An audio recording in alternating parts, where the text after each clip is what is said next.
Hi hello friends and family. இன்றைக்கி நம்ம சேனலில் ரொம்ப சிம்பிளாக டேஸ்ட்டாக முட்டை பிரியாணி எப்படி பண்ணுறதுன்னு பார்க்கலாம். அதுக்கு ஃபஸ்ட்டு முட்டையை ரெடி பண்ணிக்கலாம். ஒரு கடாயில் எண்ணெய் சூடு பண்ணி 1 ஸ்பூன் மிளகாய்த்தூள், 1/2 ஸ்பூன் மஞ்சள் தூள், தேவையான அளவு உப்பு சேர்த்துக்கோங்க. சேர்த்துட்டு அவிச்ச முட்டையில் 4 கீரல் போட்டு வச்சுருக்கேன், அதையும் சேர்த்துக்கலாம்.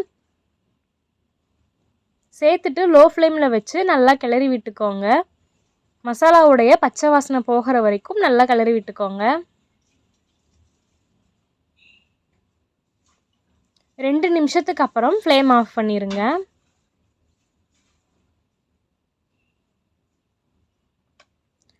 போதும். இது அப்படியே அடுப்பை நிறுத்தி நம்ம வச்சிடலாம்.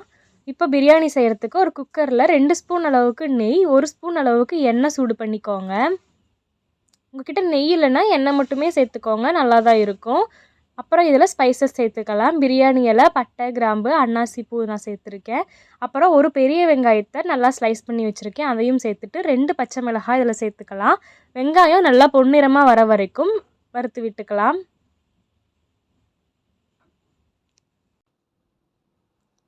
வெங்காயம் நல்லா வணங்கினதுக்கப்புறம் 2 பெரிய சைஸ் தக்காளியை நான் கட் பண்ணி வச்சுருக்கேன், அதையும் சேர்த்துக்கலாம்.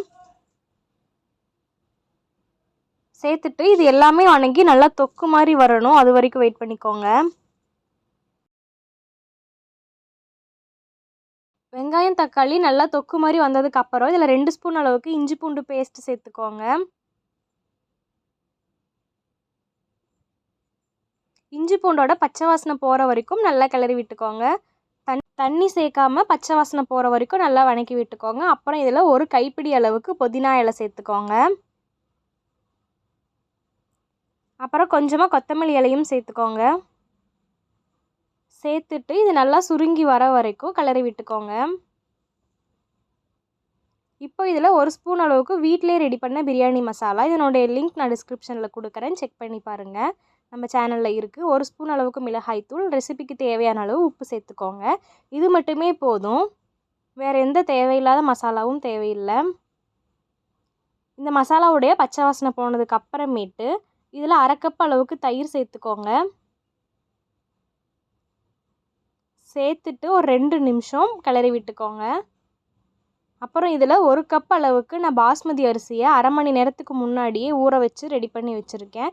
தண்ணி ஃபுல்லாகவே ட்ரை பண்ணி எடுத்து வச்சுருக்கேன். இப்போ இதெல்லாம் சேர்த்துடலாம். 1 கப் பாஸ்மதி ரைஸுக்கு 2 கப் அளவுக்கு நம்ம தண்ணி சேர்க்கணும். இப்போ இதில் முட்டையை சேர்த்துக்கோங்க. முட்டையை சேர்த்துட்டு நல்லா 2 நிமிஷம் கொதி வரட்டும், அதுக்கப்புறமேட்டு ரைஸ் சேர்த்துக்கலாம்.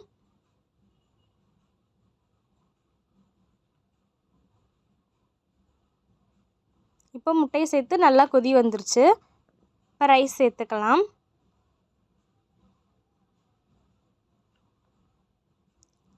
சேர்த்துட்டு ரொம்ப பொறுமையாக கிளறி விடுங்க, ஏன்னா அரிசி உடஞ்சிரும். 1 கப் ரைஸ்க்கு 2 கப் தண்ணியும் சேர்த்துக்கோங்க. சேர்த்துட்டு ஒரு கொதி வர வரைக்கும் வெயிட் பண்ணுங்கள். டேஸ்ட் பண்ணி பாருங்கள், உங்களுக்கு உப்பு காரமும் கொஞ்சம் அதிகமாக இருக்கணும், அப்போ தான் ரைஸ்க்கு வந்து கரெக்டாக இருக்கும். இப்போது கொஞ்சமாக புதினா இலை, கொத்தமல்லி இலை சேர்த்துட்டு நம்ம மூடி வச்சிடலாம் குக்கரை.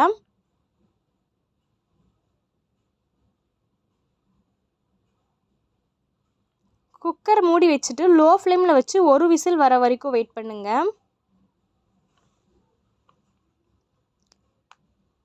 1 விசில் வந்தாலே போதும். இப்போ 1 விசில் வந்துருச்சு, ஓப்பன் பண்ணி பார்க்கலாம். ரொம்ப சூப்பராகவே அடி பிடிக்காமல் நல்லா வெந்திருந்துச்சு.